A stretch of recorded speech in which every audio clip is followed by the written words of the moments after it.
আমরা গত কয়েকদিনে 5 মাসে যা দেখছি, ক্ষমতার প্রতিদ্বন্দ্বিতা হবে।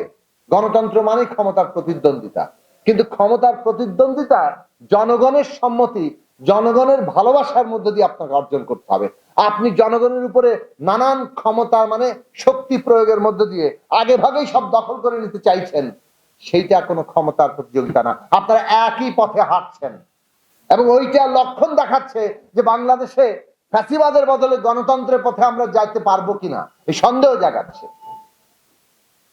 কাজেই রাজনৈতিক দলগুলো আজকে নেতৃত্ব যে অঙ্গীকার কিংবা যে পরিবর্তনের ডাক দিচ্ছেন, সেটা যাতে একেবারে সর্বনিম্ন স্তর পর্যন্ত কার্যকর হয়, তার জন্য প্রত্যেকটি মানুষকেই তার ভূমিকা পালন করতে হবে। কিন্তু কেবল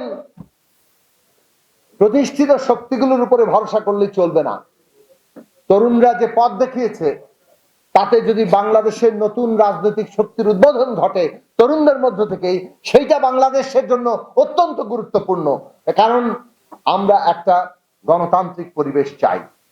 একটা দল তারা নাই হয়ে গেছে, জনগণ কর্তৃক প্রত্যাখ্যাত হয়েছে, পালিয়ে বেড়াচ্ছে, প্রধান নেতা পালিয়ে গেছে, তারপর টেলিফোন করে করে দেশের বিরুদ্ধে ষড়যন্ত্র করছে।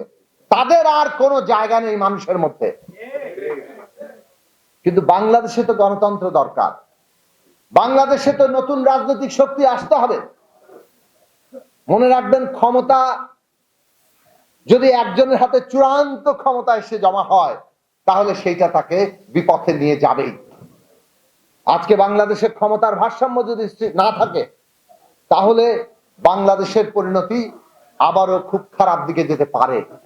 কাজে আমাদের এখানে ক্ষমতার ভারসাম্য লাগবে, আর সেই ক্ষমতার ভারসাম্য একটা গণতান্ত্রিক ব্যবস্থার মধ্যে রাজনৈতিক ভারসাম্যের উপর নির্ভর করে। সুতরাং এই দেশের নতুন গণতান্ত্রিক রাজনৈতিক শক্তির উদ্বোধন দরকার, এবং যারা এই গণতান্ত্রিক লড়াইয়ের মধ্য দিয়ে পরীক্ষিত হয়েছে, আজকে আপনাদেরও তাদেরকে চিনতে হবে এবং শনাক্ত করতে হবে এবং নতুন রাজনৈতিক শক্তি গড়ে তুলতে হবে। না হলে বাংলাদেশে আমরা গণতন্ত্রের পথটাকে মসৃণ করতে পারবো না। দুটো কথা বলে শেষ করব। এই যে ক্ষমতার নিয়ম, রাজনীতির নিয়ম তৈরি করা, এটাকে আরেকভাবে বলতে হবে রুলস অফ দি গেম। ওই যে ওয়াইদুল কাদের খেলা খেলা করতো, রাজনীতি আর খেলা এক নয়। তবে বুঝতে সুবিধা হওয়ার জন্য বলি যে এই যে কিভাবে আমরা রাজনীতি করব, তার তো একটা নিয়ম দরকার। নিয়ম ছাড়া আমার কাছে নিয়ম আছে, বাকি সবাইকে মাঠের বাইরে ঠেলে দাও, এটা তো কোনো রাজনীতি হলো না। তাহলে এই নিয়ম যদি আমাদের ঠিক করতে হয়, এটা সকলের জন্য প্রযোজ্য। এখানে যতগুলো রাজনৈতিক দল আছে, যারা এসছে, প্রত্যেকের জন্যই প্রযোজ্য। আরো রাজনৈতিক দল আছে। তাহলে রুলস অফ দি গেম যেহেতু সকলের ব্যাপার, আমাদেরকে সেটা নির্মাণ করতে হবে এবং এই কাজের জন্য আমাদের যে জাতীয় ঐক্য, এটা রক্ষা করা দরকার। এটা হচ্ছে আমাদের সকলের কমন স্বার্থ, এই কারণে আমাদের ঐক্য রক্ষা করা দরকার।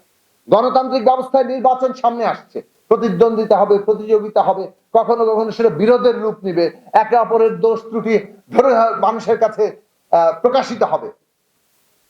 ওই যে প্রতিদ্বন্দ্বিতা, প্রতিযোগিতা, এটা গণতন্ত্রের বৈশিষ্ট্য। কিন্তু আমরা এমন একটা ঐতিহাসিক মুহূর্তে আছি যে একদিকে আমাদের নির্বাচন কেন্দ্রিক প্রতিযোগিতা, প্রতিদ্বন্দ্বিতা আছে, আবার আরেক দিকে একটা রাজনীতির নিয়ম ঠিক করার সকলের স্বার্থ এইরকম একটা ঐতিহাসিক অবস্থা আছে। তাহলে আমাদের রাজনীতির নিয়ম ঠিক করার জন্য ঐক্যবদ্ধ থাকতে হবে, আবার নির্বাচন কিংবা গণতন্ত্রের মধ্যে দিয়ে প্রতিযোগিতা, প্রতিদ্বন্দ্বিতাও থাকবে। এই দুই জায়গা একসাথে নিয়ে চলার কঠিন দায়িত্ব আমাদের সকলের সামনে। সেই কঠিন দায়িত্বটি আমাদের পালন করতে হবে। রাজনৈতিক একটা বন্দোবস্ত তৈরির জন্য জাতীয় ঐক্যমত্যের যে প্রয়োজনীয়তা, সেটা যেন আমরা কোনোভাবে ভুলে না যাই আমাদের প্রতিযোগিতা আর প্রতিদ্বন্দ্বিতার মাঝে।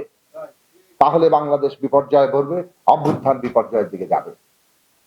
আমরা অন্তর্বর্তী সরকারকে বলি, আপনারা এমন একটা ঐতিহাসিক সময় দায়িত্ব পালন করছেন যখন আপনাদের প্রতিটি পদক্ষেপ অত্যন্ত গুরুত্বপূর্ণ।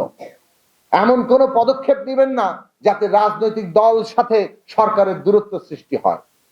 যদি রাজনৈতিক দলের সাথে সরকারের দূরত্ব সৃষ্টি হয়, এই দল যাদের সম্মতির ভিত্তিতে দাঁড়িয়ে আছে তাদের সাথে দূরত্ব তৈরি হলে সরকারের কিন্তু পায়ের তলায় মাটি থাকে না। কাজেই সরকারকে এই জনগণের সমস্ত প্রতিনিধি যারা, তাদেরকে নিয়ে এই রাজনৈতিক উত্তরণ শেষ করতে হবে, আগামী নির্বাচন সম্পন্ন করতে হবে এবং সেই পুরো প্রক্রিয়াটিকে ফ্যাসিলিটেট করতে হবে। আমরা শুরু থেকে বলেছি এই অভ্যুত্থান সকলের অংশগ্রহণের মধ্যে দিয়ে হয়েছে। ছাত্রদের অগ্রণী ভূমিকা আমরা স্বীকার করি, কিন্তু বাংলাদেশে ছাত্র শ্রমজীবী মানুষ, তরুণরা এবং তাদের অভিভাবকরা, দেশের সমস্ত রাজনৈতিক দলগুলো যারা ফ্যাসিবাদের বিরুদ্ধে লড়াই করেছে, শিশু, নারী, বাঙালি, আদিবাসী, হিন্দু, মুসলমান, প্রত্যেকেই জীবন দিয়েছেন, প্রত্যেকেই লড়াইয়ের মধ্যে ছিলেন। বাংলাদেশটাই যেন মাটি ফুঁড়ে নতুন করে জেগে উঠেছিল। এই বাংলাদেশের যে ঐক্য, সেই ঐক্যটা আমাদের ধরে রাখা দরকার। এখানে কোনো সিদ্ধান্ত কেউ এককভাবে নিতে পারেন না, কারো সিদ্ধান্ত কারো পুরোটার উপর চাপিয়ে দিতে পারেন না। এইটার পদ্ধতিগত জায়গা হবে কনসেনসাস, সমঝোতা, ঐক্যমত্য। কেননা এখানে বিভিন্ন শক্তি এক জায়গায় হয়েছে। জনগণের যে ঐক্য, সেটা কিভাবে প্রকাশিত হয়? জনগণকে যারা নানা দিক থেকে প্রতিনিধিত্ব করে, বিভিন্ন রাজনৈতিক দল করে, শ্রেণী পেশার সংগঠনগুলো করে, সিভিল সমাজের প্রতিনিধিত্ব করে, সর্বোপরি আমাদের ছাত্র সমাজ তারা করে। কাজেই সকলের প্রতিনিধিত্ব এবং সকলের মধ্যে একটা কনসেনসাসের ভিত্তিতে, সমঝোতা এবং ঐক্যমত্যের ভিত্তিতে আমাদেরকে এই রাজনৈতিক উত্তরণ পর্ব শেষ করতে হবে।